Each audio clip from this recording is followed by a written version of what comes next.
There are wounds that time cannot heal. They stay with us, buried not in the body, but deep within the heart. This is a story about a woman named Maya who carried her past like a heavy stone, a stone she just didn't know how to put down. She had lost people she loved dearly. She'd made mistakes she couldn't seem to forget, and she blamed herself for moments in time that she could never, ever change. Every single night, as she lay in the quiet dark, she would whisper the same thing to herself. If only I could go back. I'd do it all so differently. But the past is a bit like a shadow, isn't it? The more you chase it, the more it runs just ahead of you, always out of reach. One day, completely exhausted from the weight of her own thoughts, Maya traveled to a monastery hidden away in the serene hills of Bhutan. It was there she met an old monk named Tenzin. Every morning he would sit by the river, simply watching the water flow by.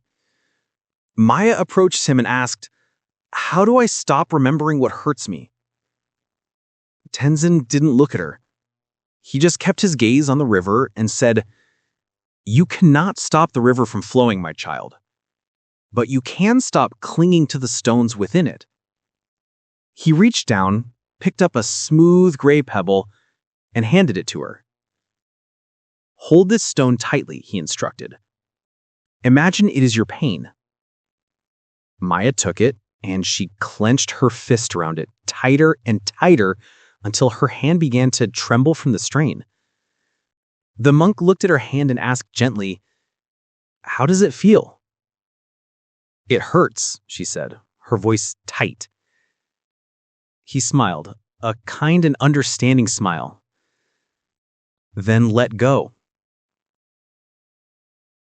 She hesitated for a moment, but she did.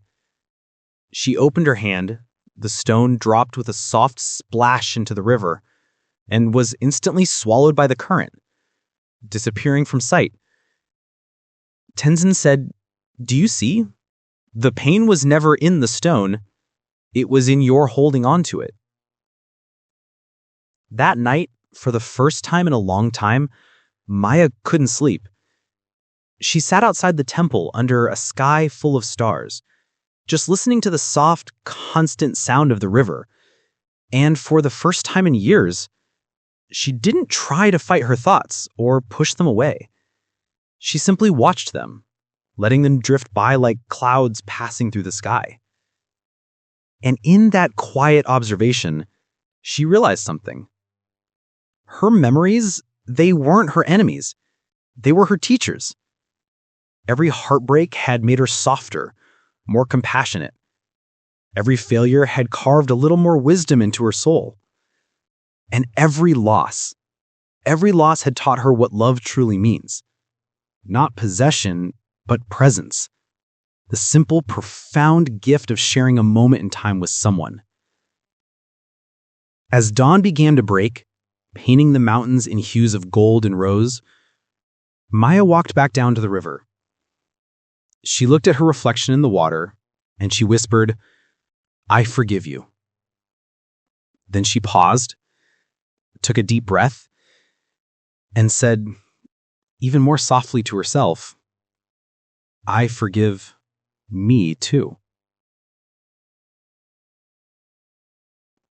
Tears began to fall down her cheeks. But these weren't tears of sadness. They were tears of release. The kind of cry that empties the soul of its old burdens, only to fill it again with a profound, peaceful silence. In that stillness, she finally understood. Healing isn't about forgetting the past.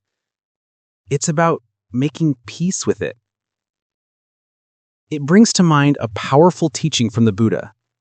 He once said that holding on to anger is like grasping a hot coal with the intent of throwing it at someone else. You are the one who gets burned. Letting go isn't about erasing your story. It's about no longer letting that story control you. As Maya prepared to leave the monastery, Tenzin met her one last time. He smiled and said, Remember, my child, the river doesn't ask where the water came from. It just flows. She bowed her head in gratitude and replied, "Then I too shall flow." Because peace isn't found in trying to forget the past. It's found in forgiving it. And every single time you choose peace over pain, you are reborn. Right here, in this very moment.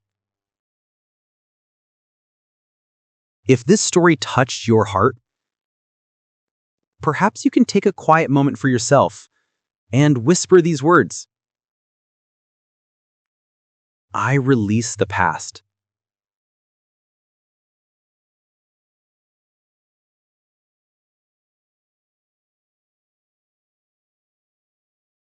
I choose peace.